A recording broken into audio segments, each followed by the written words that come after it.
ठरलं तर मगच्या आजच्या एपिसोडमध्ये खूप जास्त मोठ्या गोष्टी घडलेल्या आहेत. इकडे जी प्रिया आहे तिने महिपतला सांगितलेलं आहे की अर्जुन आणि सायली एक्स्पोला येणार आहेत आणि महिपतने तिला कामगिरी दिलेली आहे की या दोघांना कसल्याही हालतीत एक्स्पोला येण्यापासून अडवायचं आहे. त्यामुळं ती त्या दोघांना जेव्हा घराच्या बाहेर पडताना पाहते तेव्हा त्यांच्या मागे येते आणि त्यांचं बोलणं चोरून ऐकण्याचा प्रयत्न करते की ते एक्स्पोबद्दल काही बोलतात का. पण ते दोघंही असंच इन जनरल झोप येत नाहीये म्हणून बाहेर आलेले असतात, म्हणजेच नेचरच्या सानिध्यामध्ये, की आपल्याकडे इतक्या सुखसुविधा झालेल्या आहेत की आपण घर, ऑफिस किंवा मग बाहेर जाताना गाडीमध्ये AC लावून बाहेर पडतो, पण आपण नेचरचा जो आहे तो लाभ घेत नाही. या सगळ्या चर्चा करतात. त्यावरनं मग प्रियाला काही इन्फो भेटत नाही, तर ती विचार करते की यांची गप्पा ऐकण्यापेक्षा मी काहीतरी प्लॅन करते या दोघांना अडवण्यासाठी. आणि त्यासाठी त्यांची सगळ्यात जवळची जी व्यक्ती आहे प्रतिमा, तिला जर काही झालं तर हे धावत पळत जातील आणि त्यासाठी ती ठरवते नागराजला फोन करण्याचा. आणि ती नागराजला फोन करते. खूप रात्री फोन केल्यामुळं ते उचलत नसतात, पण ती कंटिन्युअस फोन करून त्यांना उचलायला सांगते आणि म्हणते की महिपतने आपल्याला कामगिरी दिलेली आहे आणि त्यांना एक्स्पोला जाण्यापासून अडवायचं असेल तर प्रतिमाला काहीतरी झालं पाहिजे, म्हणजे तिचा जो मेंदू आहे तो हल्ला पाहिजे. त्यामुळं तिच्यावरती काहीतरी आघात करा किंवा तिला असं काहीतरी करा की ती वेडी झाली पाहिजे किंवा आजारी पडली पाहिजे. आणि तसं काही झालं तर सायली आणि अर्जुन पळत पळत तिकडे येतील. आणि इकडे अर्जुन आणि सायली यानंतरही जे गवत आहे त्यावरती चप्पल न घालता जे थोडं थोडं जे पाऊस पडून गेलेला असतो त्यामुळं त्यांना त्यावरती फिरायला चांगलं वाटत असतं आणि ते नेचरचा जो आहे आस्वाद घेत असतात. दोघं एकमेकांसोबत टाईम स्पेंड करतात, कारण केस, घरातलं वातावरण या सगळ्या गोष्टीमुळं त्या दोघांना स्वतःसाठी असा वेगळा वेळ भेटत नसतो आणि त्याचा ते आस्वाद घेतात. इकडे जी आपली प्रिया आहे ती नागराजला सांगते की काहीतरी आगीच्या रिलेटेड काहीतरी करा किंवा मग असं काहीतरी करा की ती डिस्टर्ब होईल आणि ती खूप वेड्यासारखं वागायला लागेल, डॉक्टरांना बोलवायची वगैरे वेळ येईल आणि असं काहीतरी झालं तरच सायली जी आहे ती धावत पळत त्यांच्याकडे येईल. आणि त्यावर नागराज विचार करायला चालू करतात की काय करायचं आणि त्यांच्या डोक्यात येतं की आपण आगीचा प्रयोग करूयात.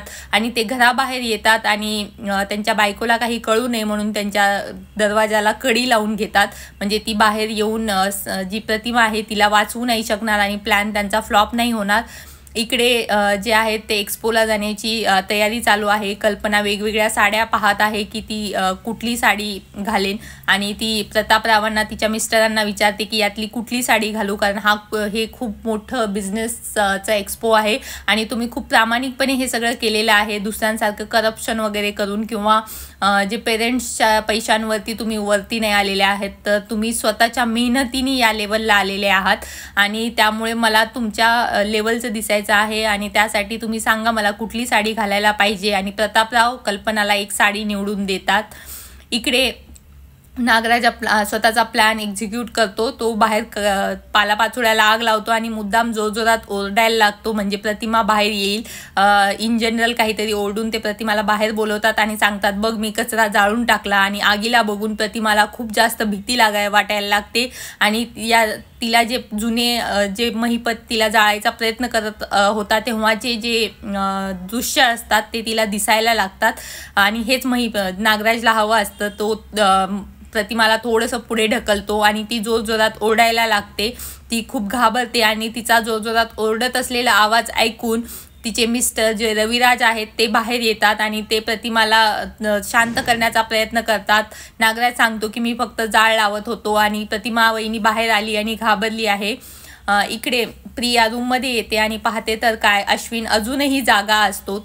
तो पाहत असतो की तिचा राग गेलेला आहे की नाही, पण ती सांगते की मी नागराज काकांना फोन केला होता प्रतिमा आईचे जे औषध आहेत त्यांच्याबद्दल आठवण करून द्यायला, ती विसरायला नको. यावर अश्विन म्हणतो तू बरोबर आहे, तर प्रतिमा आत्यांना कुठल्या मेडिसिन्स देतात हे नावं सांगते का, जरी मी सायकॅट्रिस्ट नसलो तरी पण कुठले कंपोजिशन यूज होतात ते मला समजेल. पण प्रिया हे धुडकावून लावते आणि म्हणते माझ्या लक्षात नाही आणि प्रिस्क्रिप्शन पण नाही आहे आणि ते झोपून जातात दोघेही आणि प्रिया यामध्ये सफल होते. इकडे रविराज जे आहेत ते प्रतिमाला जी खूप घाबरलेली आहे आणि बेशुद्ध पडलेली आहे. तिला झोपेतनं उठवण्याचा प्रयत्न करत असतात आणि तेवढ्यातच नागराजची बायको डोर जोरजोरात वाजवत असते, कारण बाहेरनं कडी असते. तर ते जाऊन दरवाजा उघडतात आणि सांगतात की प्रतिमा आत्यांची तब्येत खूप जास्त खराब आहे, चल लवकर. इकडे प्रतिमा बेशुद्ध अवस्थेमध्ये सायलीचं नाव घ्यायला लागते आणि ती म्हणते की सायली सायली. यावरती नागराज पण हेच हवं असतं की सायली इकडे आली पाहिजे, त्यामुळं ते एक्सपोला नाही जाऊ शकणार. आणि ते सगळेच जण रविराजला म्हणतात की भलेही उशीर झालेला आहे आणि सायली झोपली असली तरी पण आपण त्यांना फोन केला पाहिजे, कारण त्याशिवाय प्रतिमा वहिनींना चांगलं नाही वाटणार. त्यावरती ते इकडे अर्जुनला फोन करतात आणि सांगतात की प्रतिमाची तब्येत खूप खराब आहे आणि ती झोपेमध्ये सायलीचं नाव घेत आहे, तर ती झोपली असेल तरी सुद्धा तिला घेऊन ये. यावरती अर्जुन सांगतो की ती जागीच आहे आणि मी तिला घेऊन येतो. आता ते तिकडे जात आहेत. बघूयात पुढच्या एपिसोडमध्ये